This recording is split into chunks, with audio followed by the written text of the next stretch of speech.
Yan, 32.5. Anyway, so pagdating sa kanyang harapan, as usual, maganda yung kanyang logo. Tama yung combination ng orange at black. Ayan, puti yung letra. Okay, pagdating dito, pagdating sa kanyang chassis, mapapansin natin, mukhang matibay yung design ng kanyang chassis. Ayan, may kakapalan kumpara sa mga integrated amplifier ng Joson. At pagdating dito, nandito yung kanyang handle. Ayan, so simple pero may dating. At pagdating dito, nandito kanyang dalawang filter or air intake na kung saan pumapasok yung hangin na may filter ng dust or dust filter na nakalagay dito. Ayan, dito yung kanyang power switch, indicator, stereo, bridge, at mayroon din siyang limiter switch on off. Mayroon ditong clip or signal. Channel 1 at channel 2 ay independently may volume. Okay, so ganyan lang kasimple usually sa mga power amplifier, at ang kapal niya ay 3 RU or 13.5 centimeters yung kanyang space kung ilalagay natin sa ating amplifier rack. Usually ang lapad dito ay standard, nasa 19 inches. Okay, hindi kalakihan. Ayan, so kita nyo yung kanyang lalim. Okay, 18 inches yung chassis, 19 kasama yung handle. At pagdating sa likod, mayroon tayong dual 5 inches brushless fan para sa kanyang cooling system. Okay, so maganda na isip dito ng Joson dahil brushless na. So ibig sabihin mas tatagal, mas efficient yung kanyang fan pagdating sa likod. Ito naman yung kanyang power cord. Ayan, so sakto lang para sa power amplifier, at mayroon siyang ground. Okay, na mas maganda kaysa sa wala. Pagdating dito, kagandahan nito, mayroon na siyang frequency adjustment. Okay, pwede sa 20 Hz, 200 Hz. Ibig sabihin, flexible yung amplifier na to. Pagdating dito, input balance, input true. So nandito meron siyang switch, normal. Okay, so palagay ko dito, i-bypass na yung frequency adjustment natin. Nandito yung kanyang bridge stereo parallel switch, push button to reset. Yan. At nandito yung kanyang output para sa ating speaker, speak-on at post binding. Okay, maganda pinaghalo yung dalawang ito. So kailangan meron tayong post binding at speak-on terminal para sa ating speaker. Okay, simple yung design. Halos lahat ng kailangan nating function nandito na sa likod ng Joson Earth 1.5. Okay, so pagdating dito, meron caution dito. Ibig sabihin, 4 ohms per channel lamang yung dapat nating i-load. Huwag tayong bababa sa 4 ohms. Ayan. 8 ohms sa bridge. Okay. So, parang pangalagaan natin yung ating amplifier.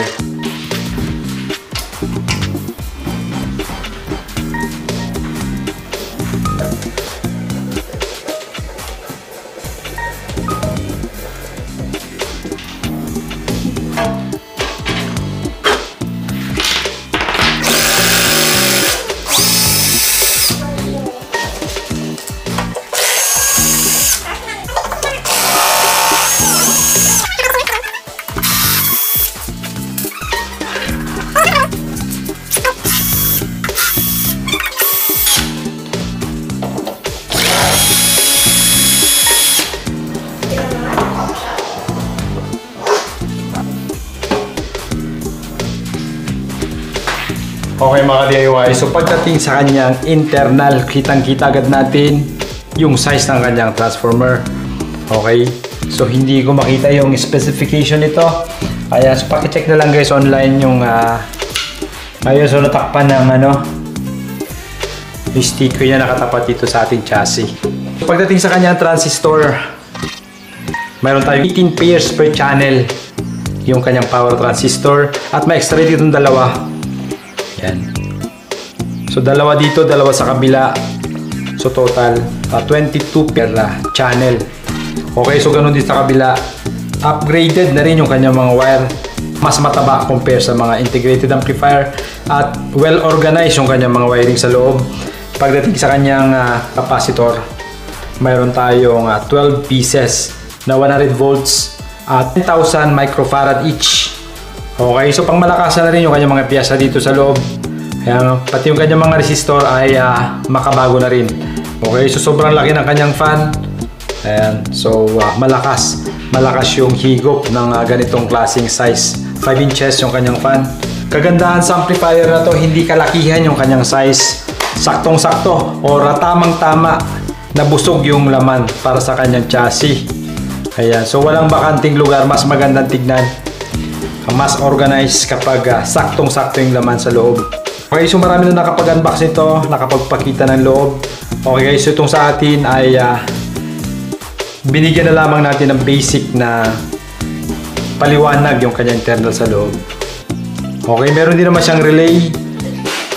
May heatsink yung kanyang piyesa sa loob ng mga transistor.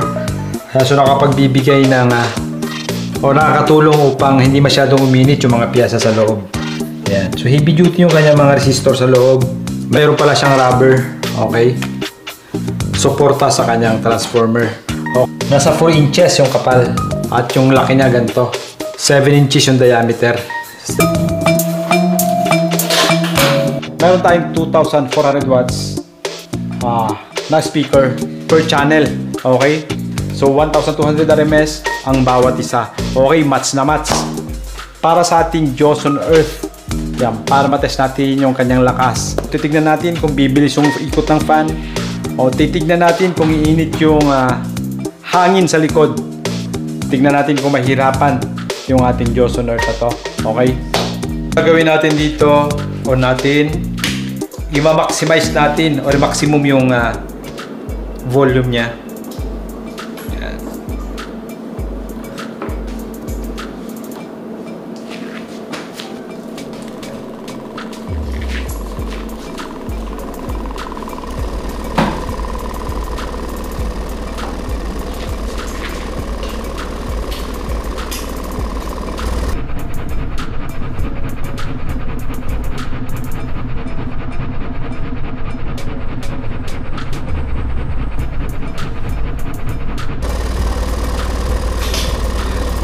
Okay, so 18 Hz yan. Subukan natin yung 22.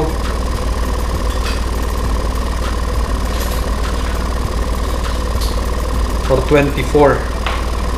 Kaya lang baka mahulog yung starting subwoofer.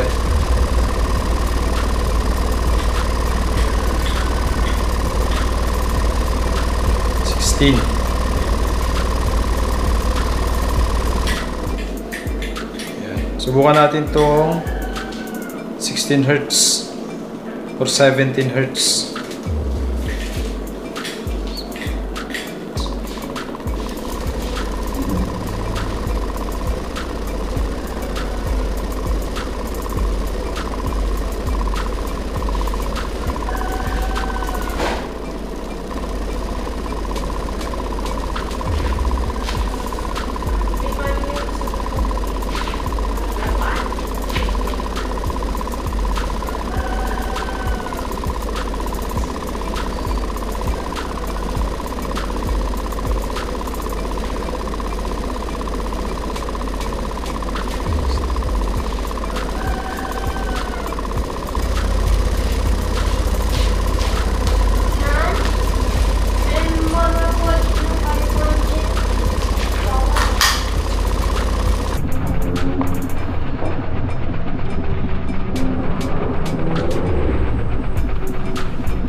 Okay, so pakiramdaman natin yung ating fan.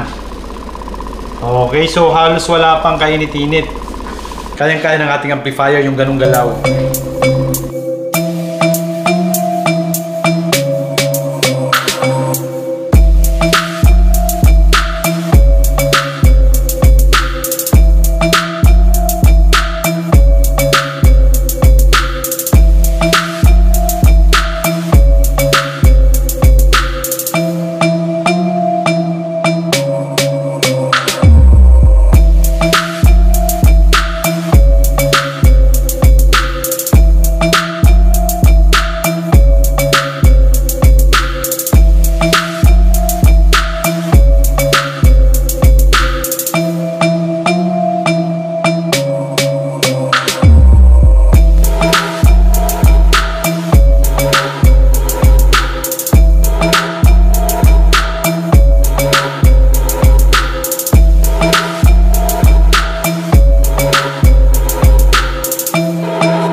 Okay guys, so pagdating sa ating amplifier, naturally, nag-warm ng konti yung ating amplifier. Bago tayo pala tuloy magtapos, sa mga bago pa lang guys sa ating channel, huwag nyo kalimutang mag-subscribe. Ayun guys, pakiclick yung notification bell right down below para ma-notify kayo sa ating mga susunod na bagong upload na videos. At syempre, pakilike and share na rin para makapagbahagi tayo ng konting kalaman sa iba. Okay guys, so matutal, maganda yung design ng ating amplifier na to. Very compact, hindi masyadong bulky. Okay guys, at muli, ito yung likod, Arixon na nagpapaalala, if you are not perfect, do it yourself.